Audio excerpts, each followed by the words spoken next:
તો અલગ અલગ ડ્રાયફ્રૂટ જો એ લોકો નાખશે કેસર વાળો પ્યોર દૂધ પીવડાવવાનું એક દિવસ 1500 થી 2000 લીટર રોડ છે જે ડાકોર જઈ રહ્યો છે જો અહીંયા ઘણા બધા જે ભક્તો છે એ આ પ્રસાદીનો લાભ લઈ રહ્યા છે દોસ્તો આ છે ગરમા ગરમ કેસર બદામ પિસ્તા અને ડ્રાયફ્રૂટ વાળું દૂધ આ સેવા ચાલી રહી છે ડાકોર જવાના રસ્તે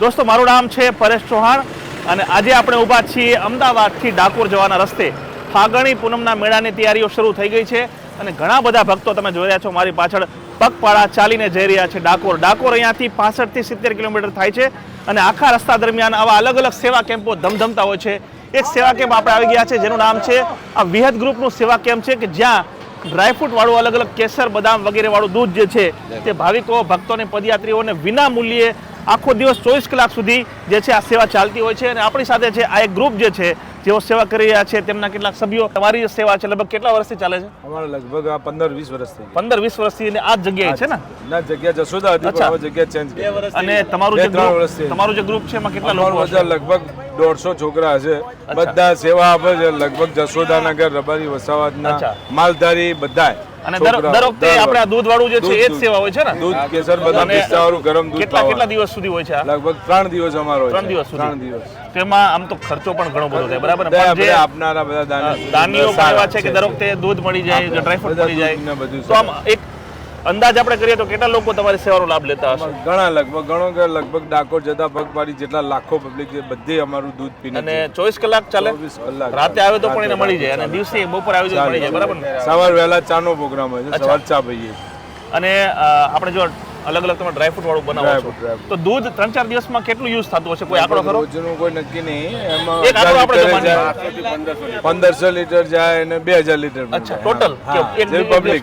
એક દિવસનો 1500 થી 2000 લીટર દૂધ જાય અને બીજા જે આપણે ડ્રાયફ્રૂટ યુઝ કરીએ છીએ ક્યાં કેવા ડ્રાયફ્રૂટ કેસર બદામ પિસ્તા બધું નાખીએ કેસર બદામ ઇલાયચી બધું મિક્સ કરીને કમ્પ્લીટ કરીને બનાવવાનું આપણે અહીંયા જાતે જ બનાવીએ અચ્છા પાછળની સાઈડમાં બને છે ને રસોડામાં એ પણ આપણે તમે આપ જઈ શકો છો ચાલો આપણે જે રસોડું છે ત્યાં આપણે જઈએ કે ભાઈ કઈ પ્રકારે બને છે જુઓ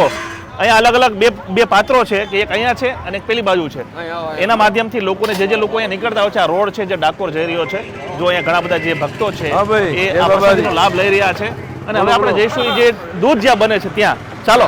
પાછળની સાઈડમાં જે લોકો નાનું તો રસોડું બનાવ્યું છે કે જ્યાં એનું જે ગ્રુપ છે એ ગ્રુપના લોકો આ દૂધ છે સતત બનતું હોય છે અને લોકોને ગરમ જ પીવડાવવાનું અહીંયા આવી જાવ જુઓ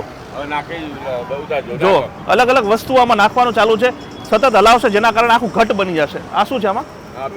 પિસ્તા છે ને તો અલગ અલગ ડ્રાયફ્રૂટ જો આ એ લોકો નાખશે અને એકદમ ઘટ બનાવી અને મોટા જે હોટલોમાં ના પીવડાવે ને એવું દૂધ પીવડાવવાનું છે પૂરેપૂરી સેવા કરવાની અમૂલ ગોલ્ડ જ વાપરવાનું અમૂલ ગોલ્ડ સિવાય જો અમૂલના જો અલગ અલગ જો કેન પણ પડેલા જોવા મળશે દૂધ અલગ જો કોઈ પણ પ્રકારની કચાશ નહીં સેવા કરવાની તે પૂરેપૂરા ભાવથી કરવાની આ લોકોનો એક જ જીવન મંત્ર છે અમે ગયા વર્ષે પણ આવ્યા હતા ત્યારે પણ જોયું તો જો અલગ અલગ ડ્રાયફ્રૂટ તમને જોવા મળશે આ બદામ નાખી રહ્યા જો એમાં પણ કોઈ કચાશ નહીં નાખી જ દેવાનું અને આમ જો આ કેસર વાળો પ્યોર દૂધ પીવડાવવાનું એકદમ ગરમા ગરમ જે સેવાભાવી જે આપણા જે મિત્રો છે તેઓ સતત આમાં કામ કરતા હોય છે રાજુભાઈ માલધારી છે ને ડાન્સના પણ શોખીન છે હમણાં તેમને ડાન્સ પણ દેખાડ્યો તો સરસ મજાનો જ્યારે ભગવાનના ગીતો ચાલતા હોય ત્યારે ઓટોમેટિક ભક્તિભાવ રણછોડરાયનો ભક્તિભાવ આવી જતો હોય છે તો આ સેવા કેમ્પ જય તો અલગ અલગ લોકો જે છે હા જી તો જે દૂધનો સ્ટોક છે કેમ કે હજારો લોકો જે છે સેવાનો લાભ લે છે તો દૂધ પણ ઘણું બધું રાખવું પડે જો આ મોટી જે કોથળીઓ છે અમૂલની ત્યાં લોકો અહીંયા રાખતા હોય છે તો દોસ્તો જો તમે અમદાવાદથી ડાકોરનો જે રસ્તો છે ત્યાં તમે ચાલીને જતા હશો અથવા તો પોતાના વાહનમાં પણ જતા હશો ને અને અહીંયા એક સરસ મજાનું ગ્રુપ છે કે જ્યાં આ અલગ અલગ ડ્રાયફ્રૂટ વાળું દૂધ જે છે ભક્તોને સર્વ કરવામાં આવે છે તમે આ સેવાનો લાભ લઈ શકો છો તો દોસ્તો મને આશા છે કે આ વિડીયો તમને જરૂર પસંદ આવ્યો હશે વિડીયો પસંદ આવે તો લાઈક અને શેર કરો અને આવા જ વિડીયો આગળ પણ જોવા માટે અમારી ચેનલને સબસ્ક્રાઇબ કરી લો આ વિડીયોમાં અત્યારે બસ આટલું જ જય ગરવી ગુજરાત જય રણછોડરાય